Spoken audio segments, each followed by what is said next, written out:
This is the Mizuno Neo Vista 2, following on from the success of the Neo Vista 1. This is Mizuno's latest Max Stack Super Trainer.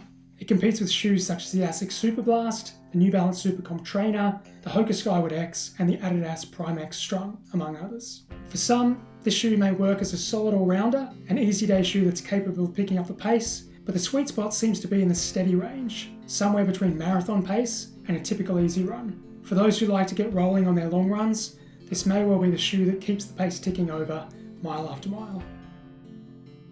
The shoe has a full-length nylon plate, which provides extra responsiveness but also added stability for the midsole. The midsole features 2 layers of Mizuno's Energy Next foam, a full-length top layer and an additional bubble under the heel. You can see the bubble just here. Feels a little bit like a stress ball. There's also a 3rd layer of foam just beneath the outsole, which is more dense. It's likely added to increase both durability and stability. The shoe also features a fairly heavily rocketed geometry. Get an idea of the rocker. The shoe weighs in at 260 grams and the stack is 45 mils in the heel, 37 mils in the forefoot. In terms of performance, after my first few easy runs in this shoe, it was very clear that my pace tended to be about 10 to 15 seconds a kilometre faster for the same effort in the Neo Vista 2 compared to my other more traditional easy day shoes. For some, this may be enough of a selling point. However, the shoe does have some significant shortcomings.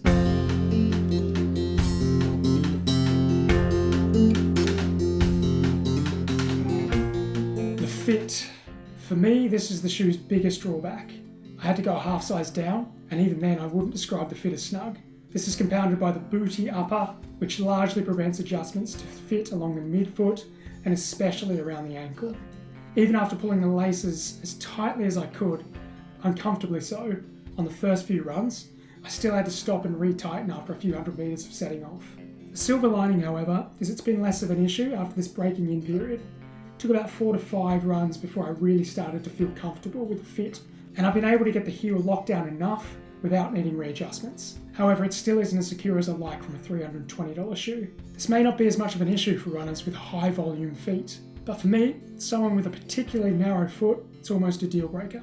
In terms of weight, Mizuno advertised this as being 260 grams in a men's US 9. However, they feel much heavier than this on foot, and my scales revealed as much.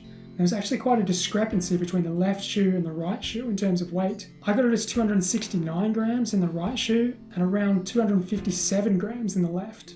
There's also quite a bottom-heavy feeling in the shoe. Given the minimalism of the upper, all of the weight seems to come from the mid and outsole of the shoe, and you can feel this when you run in the shoe.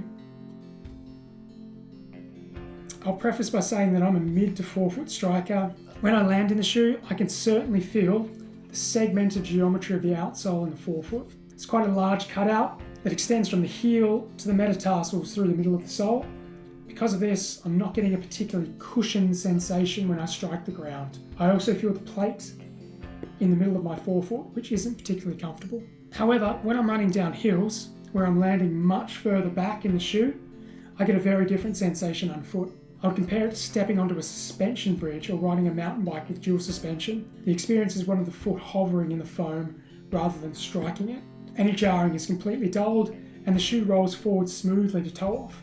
It's the exact sensation that's so often promised in marketing hype, but rarely seems to exist in reality. It's just a shame that this wow factor will only really be present for heel or rear midfoot strikers. One of the additional drawbacks for forefoot strikers is that it certainly does seem to be a sweet spot towards the rear third of the foam, where the shoe almost entices you to land. This appears to be a common feature of modern Mizuno shoes. The Wave Rebellion Pro was similar, where the foam is most heavily built up just forward of the heel. As a result, I noticed I was drawn into striking the ground further back in the shoe than I typically would in other models, and this wasn't necessarily a good thing, as I started to develop a bit of knee pain whenever I allowed this to happen for extended periods. Stability. This will likely differ depending on which part of your foot strikes the ground, but for me, I found the shoe to be quite stable. The forefoot platform is wide, and the torsional rigidity of the shoe is fairly stiff. There's certainly a possibility for heel strikers with that suspension bridge type sensation that you may feel a little wobbly. The booty upper doesn't appear to have a lot of structure, but hardened overlays on both the medial and lateral sides of the ankle punch above their weight in this regard, and they prevent the upper from feeling completely sloppy. I've done just over 100 kilometers in this shoe. The shoe is showing almost no signs of wear to the outsole, and aside from a few specks of mud, the upper is still as new. In terms of outsole grip, the shoe offers good traction on tarmac and gravel, but it's still a little bit slippery on wet roads. I'd argue that it outperforms shoes such as the Asics Nova Plus 5 and the Hoka Skyflow on slick roads, but it certainly falls short of Puma grip and Adidas's Continental rubber. My conclusion, the Mizuno Neo Vista 2 appears to be a good choice for heel to midfoot strikers with high volume feet. If you're looking for a steady long run shoe and you fit those two prerequisites, then I think this might well be a really good choice for you. Alternatively, if you're not overly concerned with comfort, you simply want a shoe that's going to flatter your pace graph on Strava, then this certainly fits the bill of what I would describe as a vanity shoe. A shoe that makes your easy runs look good on Strava.